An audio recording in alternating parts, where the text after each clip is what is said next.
Sveiki, aš esu Justina iš Žiburio fondo, vieno iš 5 Vilniaus mieste veikiančių globos centrų. Mano rankose ortopedinis šalmukas. Jį net 8 mėnesius nešiojo vienas vaikas, augęs budinčios globotojos šeimoje. Deividas į budinčio globotojo šeimą pateko po to, kai jo šeima susidūrė su sunkumais. Po įvykusio konflikto šeimoje buvo iškviesta policija ir kartu atvyko ir vaiko teisių apsaugos specialistai, kurie įvertino, kad berniukui su savo tėvais yra nesaugu, todėl jisai buvo apgyvendintas budinčio globotojo šeimoje.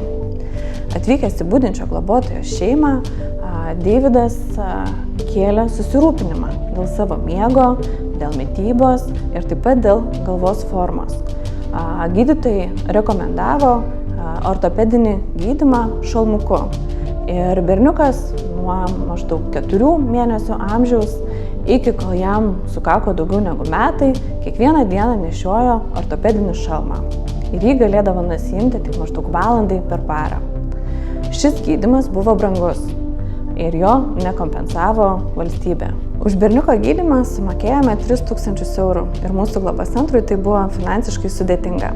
Todėl norime pakviesti Jūs paaukoti globos centrui ir prisidėti prie pagalbos vaikams, tam, kad ir ateityje galėtume patenkinti kitų vaikų poreikius. Paaukoti galite į žemiau nurodytą sąskaitą. Ačiū už Jūsų gerumą.